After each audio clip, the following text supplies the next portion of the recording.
ബഹുമാന്യ പ്രേക്ഷകരെ, കണ്ണാടിയിലൂടെ എന്ന പരിപാടിയുടെ പുതിയൊരു എപ്പിസോഡിലേക്ക് ഹാർദവമായി സ്വാഗതം ചെയ്യുന്നു. കേരള രാഷ്ട്രീയ മണ്ഡലങ്ങൾ എന്ന പോലെ തന്നെ സാമൂഹിക മണ്ഡലങ്ങളിൽ,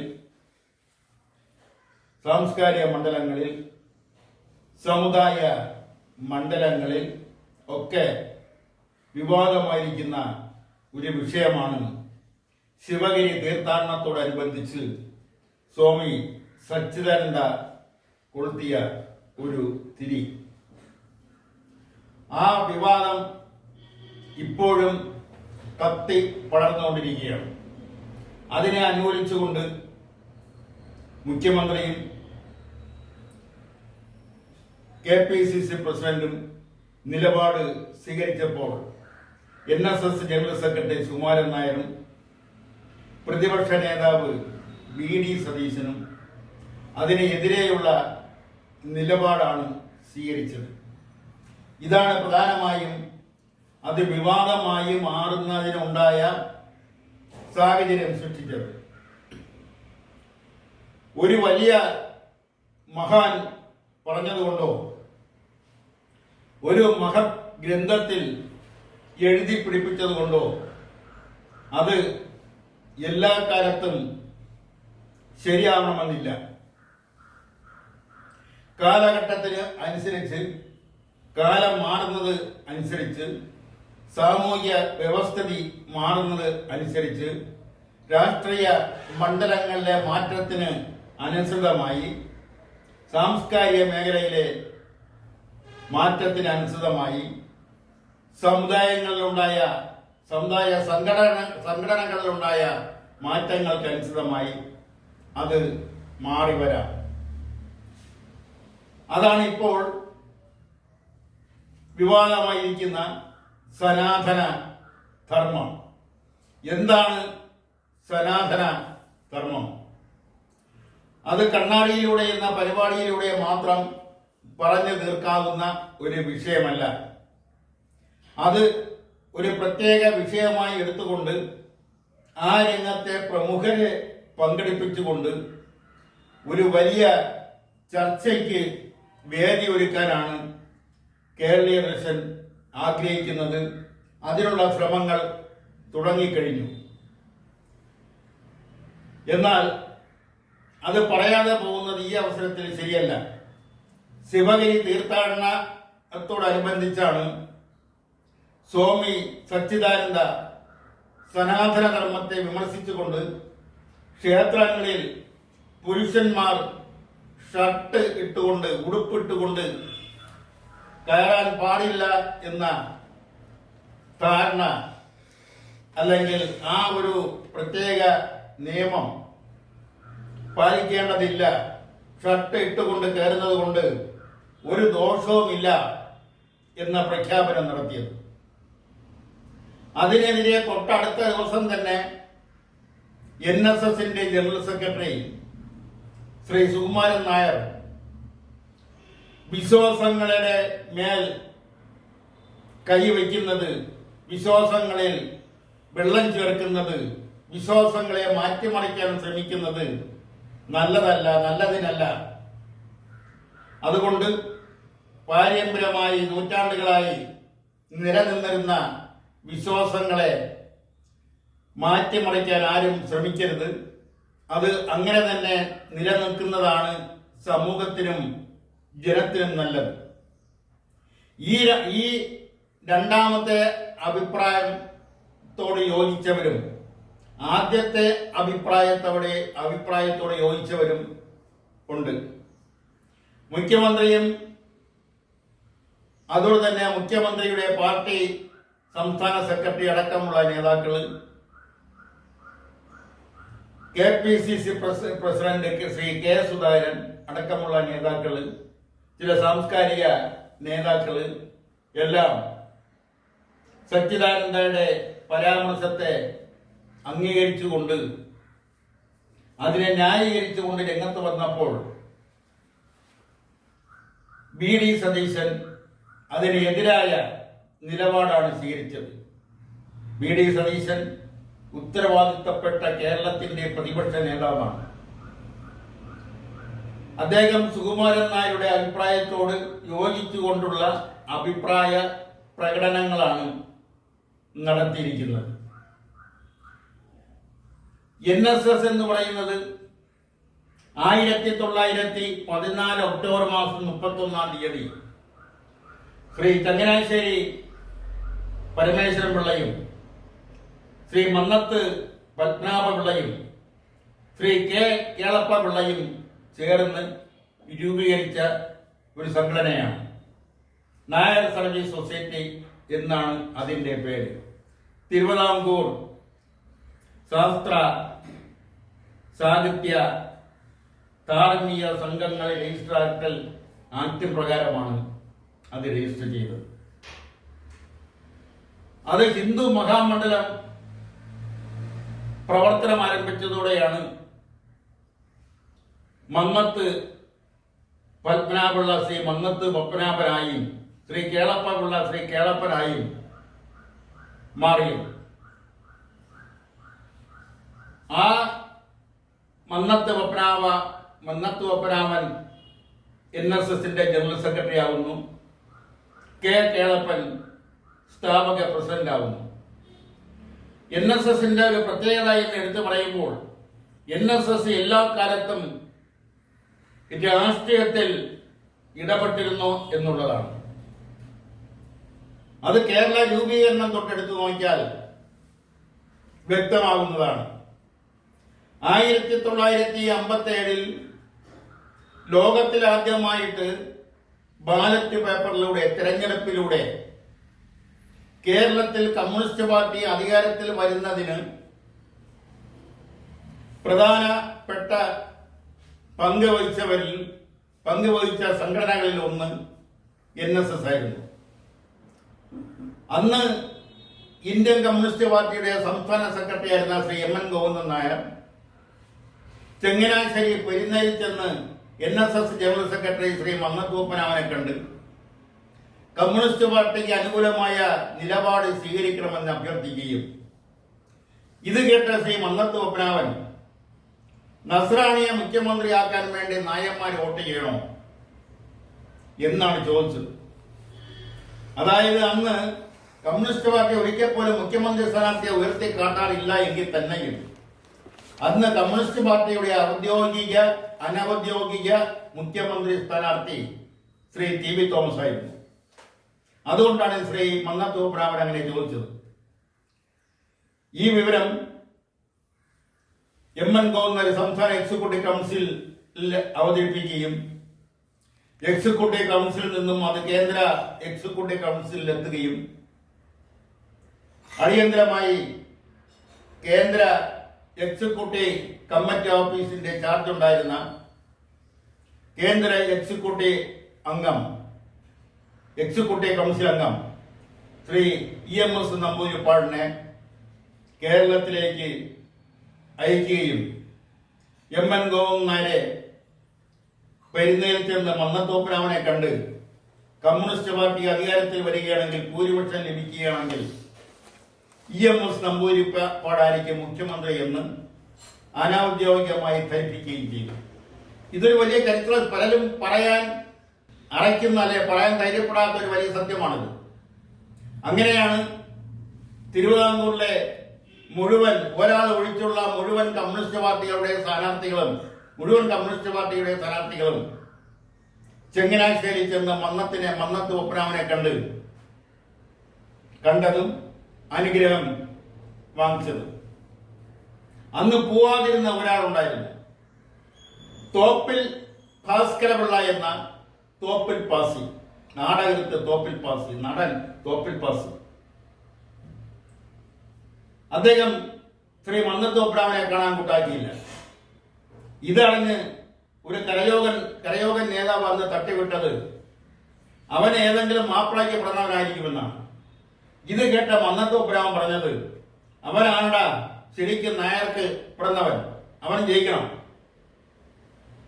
എന്ന് തറപ്പിച്ച് പറയുകയും അതിനെ നല്ല ഭൂരിപക്ഷത്തിൽ തോപ്പിൽ പാസി പ്രഥമ നിയമസഭയിൽ അംഗമാകുകയും ചെയ്ത ഒരു ചരിത്ര സംഭവമുണ്ട്. ആരും പറയാൻ ധൈര്യപ്പെടാത്ത ഒരു ചരിത്ര സംഭവം. ഇത് പറയുമ്പോൾ തന്നെ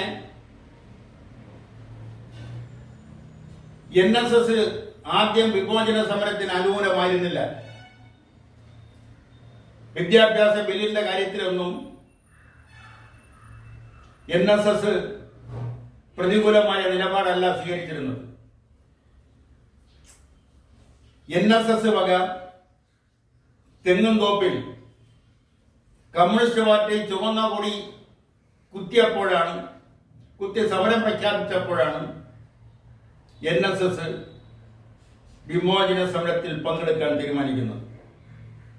അങ്ങനെയാണ് വിമോചന സമരത്തിന്റെ നേതൃത്വ നിരയിൽ മന്നത്ത് പത്മനാഭനും SNDP യോഗത്തിന്റെ ജനറൽ സെക്രട്ടറി ആർ ശങ്കറും എന്ന KPCC പ്രസിഡന്റും കൂടിയായിരുന്നു. ആർ ശങ്കറും കത്തോലിക്ക സഭയും ഫാദർ അടക്കമുള്ള പള്ളിയ അച്ഛന്മാരുമെല്ലാം നേതൃത്വ നിരയിലേക്ക് വരുന്നത്. അങ്ങനെ വിമോചന സമരം നടക്കുമ്പോഴാണ് ആ വിമോചന സമരത്തിൽ കോൺഗ്രസ് പങ്കെടുക്കണ്ട എന്ന തീരുമാനം ശക്തമായി KPCC എക്സിക്യൂട്ടീവിൽ ഉയർന്നു വരികയും പ്രത്യേകിച്ചും C കേശവനെയും കുമ്പളത്ത് ശങ്കിപ്പിള്ളയും കുട്ടിമാളുവമ്മയും പോലുള്ള നേതാക്കൾ വിമോചന സമരത്തിൽ കോൺഗ്രസ് പങ്കെടുക്കണ്ട എന്ന തീരുമാനം ആണ് എടുത്തത്. ഈ വിവരം അവർ ജവഹർലാൽ നെഹ്റുവിനെ അറിയിക്കുകയും ചെയ്തു. അവരുടെ കൂടെ അഭിപ്രായം മാനിച്ചുകൊണ്ടാണ് ജവഹർലാൽ നെഹ്റു വിമോചന സമരത്തിൽ കോൺഗ്രസ് നേരിട്ട് പങ്കെടുക്കണ്ട എന്ന തീരുമാനം അറിയിച്ചുകൊണ്ടുള്ള കത്ത് ആർ ശങ്കറിന്റെ കയ്യിൽ കൊടുക്കുന്നത്. ആർ ശങ്കർ ആ കത്ത് കീശയിൽ ഒളിപ്പിച്ചു വെച്ചിട്ടാണ് ജവഹർലാൽ നെഹ്റു വിമോചന സമരത്തിൽ കോൺഗ്രസ് പങ്കെടുക്കുന്നതിന് അനുവാദം തന്നിരിക്കുന്നു എന്ന് കളവ് പറഞ്ഞത്. അങ്ങനെയാണ് കോൺഗ്രസ് വിമോചന സമരത്തിൽ പങ്കെടുക്കുന്നത്. ഇതെല്ലാം ചരിത്ര സത്യങ്ങളാണ്. അതിലേക്ക് കൂടുതൽ കടക്കുന്നില്ല. അതിനുള്ള സമയക്കുറവ് കൊണ്ടാണ് കൂടുതൽ കടക്കുന്നില്ല എന്ന് പറയേണ്ടി വന്നത്. ഇതെല്ലാം രാഷ്ട്രീയത്തിൽ നടക്കുന്ന കാര്യങ്ങളാണ്. അതുപോലെ തന്നെ എടുത്തു പറയേണ്ടുന്ന മറ്റൊരു വസ്തുത കേരളത്തിലെ രാഷ്ട്രീയ കൊലപാതകങ്ങളെ കുറിച്ചാണ്. അതിക്രൂരമായ കൊലപാതകങ്ങൾ ശ്രീ TP ചന്ദ്രശേഖരൻ തൊട്ട് ഇങ്ങോട്ട് എടുത്തു നോക്കിയാൽ പെരിയ ഇരട്ടക്കൊല വരെയുള്ളത്. ആ പെരിയ ഇരട്ടക്കൊലയിൽ പ്രധാന പ്രതികൾക്ക് ഇരട്ട ജീവപര്യന്തമാണ് CBI കോടതി വിധിച്ചത്. അത് കേരളത്തിലെ രാഷ്ട്രീയ മണ്ഡലത്തിൽ വളരെയധികം ചർച്ച ചെയ്യപ്പെട്ടുകൊണ്ടിരിക്കുകയാണ്. അതുകൊണ്ട് ആ വിഷയം വിട്ടുകളയുന്നത് നല്ലതല്ല എന്ന് തോന്നിയതുകൊണ്ടാണ് ആ വിഷയം കൂടി എടുക്കാൻ തയ്യാറായത്. ഇതിനു മുമ്പ് പ്രമാദമായ ഒരു രാഷ്ട്രീയ കൊലപാതകം എന്ന് പറയുന്നത് TP ചന്ദ്രശേഖരൻ വധക്കേസാണ്. 51 വെട്ടിയാണ് അദ്ദേഹത്തെ കൊലപ്പെടുത്തിയത്. അദ്ദേഹത്തിന്റെ പത്നി KK രമ ഇന്ന് കേരള നിയമസഭയിലെ അംഗമാണ്. 2ാമത്തെ പ്രാവശ്യമാണ് അവർ വിജയിക്കുന്നത്. അതിനുശേഷം ഇങ്ങോട്ട് എടുത്തു നോക്കിയാൽ നടന്നിട്ടുള്ള രാഷ്ട്രീയ കൊലപാതകങ്ങൾ, ആ കൊലപാതകങ്ങളിൽ പലപ്പോഴും പ്രതികൾ രക്ഷപ്പെട്ടിട്ടുണ്ട്, പല പ്രതികളും ശിക്ഷിക്കപ്പെട്ടിട്ടുണ്ട്. ആ ശിക്ഷിക്കപ്പെട്ട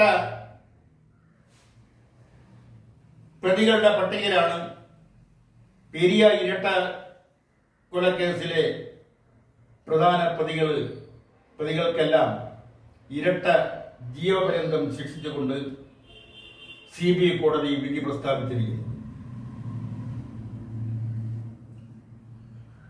അതുമായി ബന്ധപ്പെട്ട് അതിലെ പ്രതികളെല്ലാം തന്നെയും CPIM-ന്റെ ഉത്തരവാദിത്തപ്പെട്ട പാർട്ടി അംഗങ്ങളോ,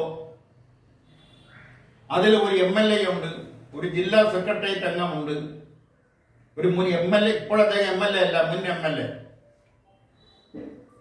അപ്പൊ ഇതൊക്കെയാണ് ആ കൊലപാതകത്തിന് കേരള രാഷ്ട്രീയത്തിൽ കിട്ടിയ പ്രാധാന്യം. അവരെ, ആ പ്രതികളെയാണ് ഇപ്പൊ ഇരട്ട ജീവപര്യന്തത്തിന് ശിക്ഷിച്ചിരിക്കുന്നത്. ഇനി അതിന് അപ്പീൽ പോകാം, അപ്പീൽ പോകാനാണ് സാധ്യത. എന്തായാലും കേരളത്തിൽ കോളക്കം സൃഷ്ടിച്ച രണ്ട് രാഷ്ട്രീയ കൊലപാതകങ്ങൾ എന്ന് പറയുന്നത് പ്രഥമ നിയമസഭയിലെ അംഗമായിരുന്ന നിലമ്പൂർ മണ്ഡലത്തെ പ്രതിനിധാനം ചെയ്തിരുന്ന കെ കുഞ്ഞാലി, അദ്ദേഹം പ്രഥമ നിയമസഭയിൽ 57 നിയമസഭയിലെ നിലമ്പൂരത്തെ MLA ആയിരുന്നു. അദ്ദേഹത്തെ വെടിവെച്ച് കൊലപ്പെടുത്തി. ആ വെടിവെച്ച് കൊലപ്പെടുത്തിയതിൽ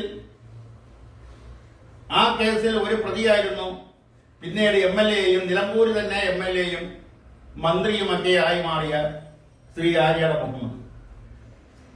പിന്നീട് അറിയപ്പെടുന്ന ഒരു രാഷ്ട്രീയ കൊലപാതകം, വളരെയധികം കോളിളക്കം സൃഷ്ടിച്ച രാഷ്ട്രീയ കൊലപാതകം കേരളത്തിൽ നടന്നത് ഇടതുപക്ഷ ജനാധിപത്യ മുന്നണിയുടെ കൺവീനറും CPI-ന്റെ 5 പേരുള്ള സംസ്ഥാന സെക്രട്ടേറിയറ്റിലെ അംഗവുമായ ശ്രീ അഴിക്കോടൻ രാഘവന്റെ കൊലപാതകമാണ്. തുടർന്ന് എടുത്തിട്ടുള്ള ഓരോ കൊലപാതകങ്ങളും ഇതിലെല്ലാം എടുത്തു പറയേണ്ടുന്ന വലിയൊരു വസ്തുത, കൊലപാതകങ്ങൾ നടക്കുമ്പോൾ ഒത്തുതീർപ്പ് സംഭാഷണങ്ങൾ, ഇനി അവിടെ അക്രമങ്ങൾ ഉണ്ടാകാതിരിക്കുന്നതിന്, ഇനി രാഷ്ട്രീയ കൊലപാതകങ്ങൾ ഉണ്ടാകാതിരിക്കുന്നതിന് വേണ്ടിയുള്ള ചർച്ചകൾ, സമാധാന ചർച്ചകൾ ഉണ്ടാകാറുണ്ട്, സംഘടിപ്പിക്കാറുണ്ട്. അത് പെരിയ ഇരട്ടക്കൊല കേസിലും അതുണ്ടായി. ആലപ്പുഴയിൽ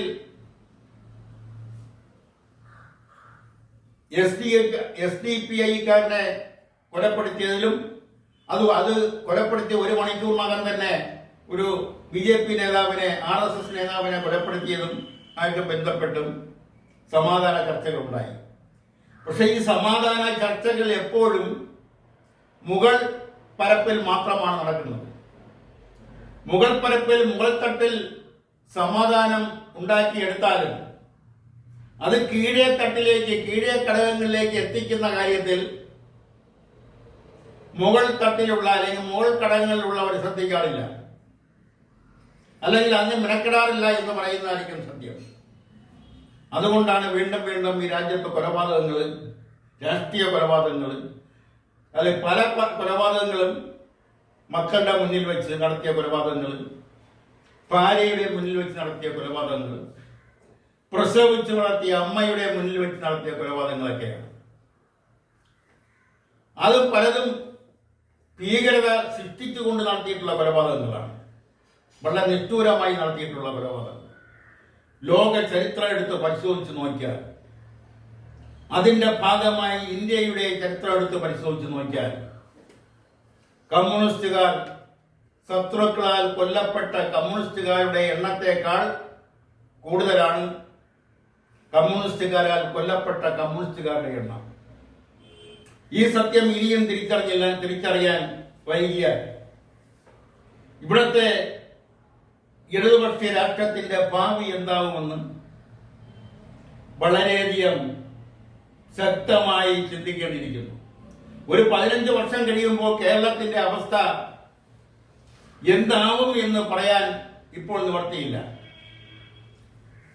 അത് പല രാഷ്ട്രീയ നിരീക്ഷകരെല്ലാം പല കാഴ്ചപ്പാടിൽ നിന്നുകൊണ്ടാണ് അവരുടേതായ അഭിപ്രായങ്ങൾ പറയുന്നത്, എഴുതിക്കൊണ്ടിരിക്കുന്നത്.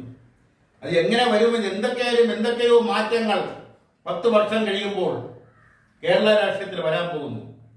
അത് ആർക്കെതിരാവും ആർക്കനുകൂലമാവും എന്നതിനെ കുറിച്ചൊന്നും ഇപ്പോഴൊരു വ്യക്തമായ നിലപാട് സ്വീകരിക്കാൻ ഒരു രാഷ്ട്രീയ പാർട്ടിക്കും കഴിയില്ല. എന്തായാലും വരാനിരിക്കുന്ന ആ രാഷ്ട്രീയ വ്യതിചലനങ്ങൾ, രാഷ്ട്രീയ മാറ്റങ്ങൾ എന്താകും എന്ന കാര്യത്തിൽ പലർക്കും ഉത്കണ്ഠയുണ്ട്, ആശങ്കയുണ്ട്. പ്രത്യേകിച്ചും ഇടതുപക്ഷ കാഴ്ചപ്പാടുള്ള ജനങ്ങൾക്ക് വളരെയധികം ആശങ്കയുണ്ട്, ഉത്കണ്ഠയുണ്ട് എന്ന് ഈ അവസരത്തിൽ പറയാതിരിക്കാൻ നിവൃത്തിയില്ല. കിട്ടിയ അറിവുകൾ വെച്ചുകൊണ്ടാണ് ഇത് പറയാൻ നിർബന്ധിതമാവുന്നത്. മറ്റൊരു ആരും ശ്രദ്ധിക്കാതെ പോയ ഒരു കാര്യം, ആ കാര്യത്തിലേക്ക് കടക്കുന്നതിന് മുമ്പ് കഴിഞ്ഞ ദിവസം അന്തരിച്ച മുതിർന്ന പത്രപ്രവർത്തകൻ എസ് ജയചന്ദ്രൻ നായർ, അദ്ദേഹം വളരെ ചെറുപ്പത്തിലെ പത്ര മാധ്യമ രംഗത്ത് വന്ന ആളാണ്. അദ്ദേഹം സാഹിത്യകാരനായിരുന്നു, ഗ്രന്ഥകർത്താവാണ്.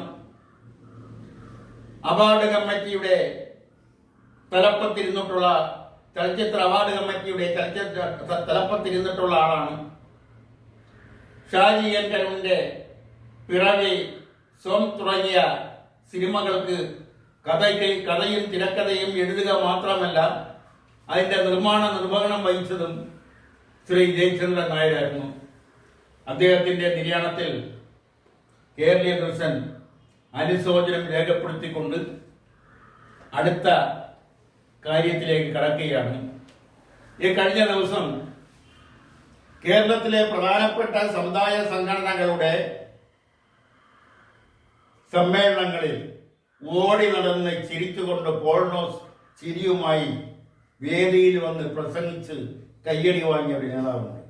ആ നേതാവിനെ കുറ്റപ്പെടുത്തുകയില്ല, ശ്രീ രമേശ് ചെന്നിത്തല. അദ്ദേഹം ശിവരി തീർത്ഥാടന സമ്മേളനത്തിലെ ഒരു മുഖ്യ അതിഥിയായിരുന്നു. അതിന്റെ ഒരു ബ്രാഞ്ചിന്റെ അവിടുത്തെ ആഘോഷങ്ങളുടെ ഒരു ബ്രാഞ്ചിന്റെ ഉദ്ഘാടകരായിരുന്നു. അതിനുശേഷം ഒരു മുസ്ലിം സംഘടന സംഘടിപ്പിച്ച ഒരു സമ്മേളനത്തിന്റെ പ്രധാനപ്പെട്ട മുഖ്യാതിഥിയായി. NSSന്റെ വന്ദം ജയന്തി സമ്മേളനത്തിന്റെ മുഖ്യ അതിഥിയായി. ഇതെല്ലാം നോക്കിക്കാണുന്ന സാധാരണ മനുഷ്യരുടെ മനസ്സിൽ ഒരു കാര്യം ഒളിഞ്ഞിരിപ്പുണ്ട്. അദ്ദേഹം മുഖ്യമന്ത്രിയുടെ കുപ്പായം നല്ലതുപോലെ സർഫിട്ട് കഴി പശയെല്ലാം മുക്കി വെടുപ്പാക്കി തേച്ച് അലമാരയിൽ വെച്ചുകൊണ്ടാണ് ഈ ഓടി നടന്ന് ഈ സമ്മേളനങ്ങളെല്ലാം വന്ന് പോകുന്നത് എന്നുള്ള ഒരു ചിന്താഗതി സാധാരണക്കാരുടെ മനസ്സിലുണ്ട് എന്ന കാര്യം രമേശ് ചെന്നിത്തലയുടെ ശ്രദ്ധയിലേക്ക് കൊണ്ടുവരാൻ ഈ അവസരം വിനിയോഗിക്കുകയാണ്. അവസാനമായി എടുത്തു പറയേണ്ടുന്ന ഒരു കാര്യം, ഇവിടുത്തെ ഇടതുപക്ഷ പാർട്ടികൾ, പ്രത്യേകിച്ച് കമ്മ്യൂണിസ്റ്റ് പാർട്ടികൾ, എന്നും കോർപ്പറേറ്റ് കുത്തക മുതലാളിമാർക്കും ഭൂഷാകൾക്കും കോർപ്പറേറ്റ് കമ്പനികൾക്കും എതിരെയാണ് സമരം ചെയ്തുകൊണ്ടിരുന്നത്. ഇപ്പോഴും സമരം ചെയ്യുന്നതും അങ്ങനെ തന്നെയാണ്. കോർപ്പറേറ്റ് കമ്പനിക്കെതിരെ സമരം ചെയ്യുന്നതിൽ പ്രധാനപ്പെട്ട ഏറ്റവും മുൻനിരയിൽ ഉണ്ടായിരുന്ന പാർട്ടിയും CPIM ആണ്. ഇപ്പോഴും അങ്ങനെ തന്നെയാണ്. ആ CPIM ആണ് അംബാനി എന്ന കോർപ്പറേറ്റ് കമ്പനിക്ക് ആ CPIM ഭരിക്കുന്ന നാട്ടിൽ, കേരളത്തിൽ, അതും ശ്രീ പിണറായി വിജയൻ മുഖ്യമന്ത്രിയായിരിക്കുന്ന കഴിഞ്ഞ സർക്കാരിന്റെ കാലത്ത്, ശ്രീ തോമസ് ഐസക് ധനകാര്യ വകുപ്പ് മന്ത്രിയായിരിക്കുന്ന കാലഘട്ടത്തിൽ 60,80,00,000 രൂപ അംബാനിയുടെ ഫൈനാൻസ് കമ്പനിക്ക് ഡിപ്പോസിറ്റ് ചെയ്തിരിക്കുന്നു. ഈ ഡിപ്പോസിറ്റ് ചെയ്തത് 2018-19 കാലഘട്ടത്തിലാണ്. ഈ കാലഘട്ടത്തിലാവട്ടെ അംബാനിയുടെ സകലവിധ കമ്പനികളും, ഈ പറയുന്ന ഫൈനാൻസ് കമ്പനി ഉൾപ്പെടെയുള്ള പല കമ്പനികളും സാമ്പത്തികമായി പ്രതിസന്ധി നേരിട്ടുകൊണ്ടിരുന്ന സമയത്താണ് കേരളത്തിലെ കേരള സംസ്ഥാന ഫൈനാൻഷ്യൽ കോർപ്പറേഷൻ 60,80,00,000 രൂപ ഡിപ്പോസിറ്റായി അംബാനിയുടെ ഫൈനാൻസ് കമ്പനിക്ക് നൽകി. ആ കമ്പനി സാമ്പത്തികമായി തകർച്ചയിലേക്ക് പൊയ്ക്കൊണ്ടിരിക്കുന്ന കാലഘട്ടത്തിലാണ് ഈ ഡിപ്പോസിറ്റ് കൊടുത്തത്. അതിനുശേഷം ആ കമ്പനി തകർന്നു. അത് ലിക്വിഡേറ്റ് ചെയ്തു. ലിക്വിഡേറ്റ് ചെയ്യുമ്പോഴത്തേന് കൊടുക്കുന്ന ഒരു ഫണ്ടുണ്ട്. ആ ഫണ്ട് ആർക്കൊക്കെയാണ് പണം കൊടുക്കാനുള്ളത് അവർക്കെല്ലാം വീതിച്ചു കൊടുക്കുകയാണ് പതിവ്. അങ്ങനെ ഫൈനാൻസ് കോർപ്പറേഷന് 60,80,00,000 രൂപ ഡിപ്പോസിറ്റ് കൊടുത്തതിൽ തിരികെ കിട്ടിയത് 8 കോടി രൂപയാണ്. ബാക്കി തുക വെള്ളത്തിൽ വരച്ച രേഖ പോലെ എങ്ങോട്ടോ മാഞ്ഞു പോയിരിക്കുന്നു. ഈ മുഴുവൻ തുകയും കിട്ടുന്നതിന് വേണ്ടി കേസ് ഫയൽ ചെയ്തിട്ടുണ്ട് എന്നാണ് അന്നത്തെ ധനകാര്യ വകുപ്പ് മന്ത്രി പറഞ്ഞത്. ആർക്കെതിരായിട്ടാണ് കേസ് പറയാൻ പോകുന്നത്? അംബാനി എന്ന കേരളത്തിലെ ഏറ്റവും വലിയ കോർപ്പറേറ്റ് കമ്പനിക്കെതിരെ. അംബാനിക്ക് വേണ്ടി കേസ് പറയുന്നത് ഇന്ത്യയിൽ എന്നല്ല, ഒരുപക്ഷെ ലോകത്തിലെ ഏറ്റവും മുതിർന്ന അഭിഭാഷകരായിരിക്കും അംബാനിക്ക് വേണ്ടി കോടതിയിൽ ഹാജരാക്കുന്നത്. ആ വക്കീലിനെ നേരിട്ട് കൊണ്ട് എതിർവാദം ഉന്നയിക്കാൻ ഫൈനാൻസ് കോർപ്പറേഷൻ എത്ര കോടി രൂപ ആ കേസിന് വേണ്ടി വിനിയോഗിക്കേണ്ടി വരും, മുടക്കേണ്ടി വരും. അങ്ങനെ മുടക്കിയാൽ ഈ കൊടുത്ത പണവും അതിന്റെ ന്യായമായ പലിശ അടക്കമുള്ള തുകയെല്ലാം തിരിച്ചു കിട്ടുമെന്ന് എന്താണ് ഉറപ്പ്? ഇത് എത്ര നാൾ മൂടി വയ്ക്കും? ഇത് മൂടി വയ്ക്കപ്പെട്ട ഒരു സത്യമാണിത്. ഇത് കഴിഞ്ഞ ദിവസം എങ്ങനെയൊക്കെയോ ഇത് പുറത്ത് വന്നതാണ്. ഇപ്പോഴും അത് മൂടി വയ്ക്കപ്പെട്ടിരിക്കുന്നു മാത്രമല്ല, അതിലെ പല വാദമുഖങ്ങൾ കൊണ്ട് മറയ്ക്കാൻ ശ്രമിക്കുകയാണ്.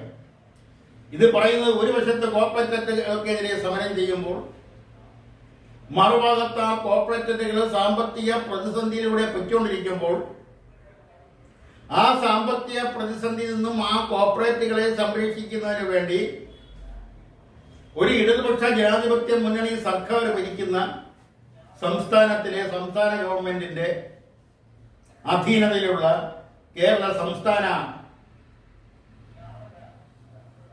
വികസന corporation, Kerala state finance corporation 60,80,00,000 രൂപ കമ്പനിക്ക് ഡിപ്പോസിറ്റായി നൽകിയിരിക്കുന്നു.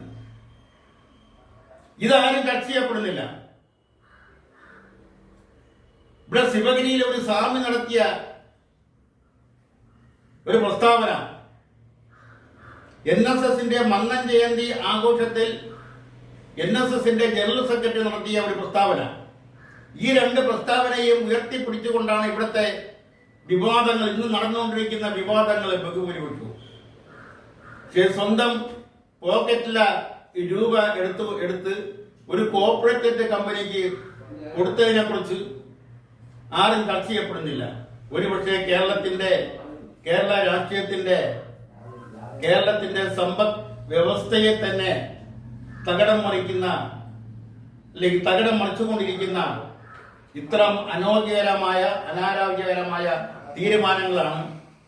അതിനൊരു വിരാമം ഇടുന്നതിന് വേണ്ടി എവിടെ നിന്നും ചർച്ച ഉയർന്നു വന്നതായിട്ട് കേട്ടിട്ടില്ല. അത് ഉണ്ടാകുമെന്ന് പ്രതീക്ഷിച്ചുകൊണ്ട് ഇന്നത്തെ കണ്ണാടിയിലൂടെ എന്ന പരിപാടി ഇവിടെ പൂർത്തിയാക്കുന്നു. നന്ദി, നമസ്കാരം.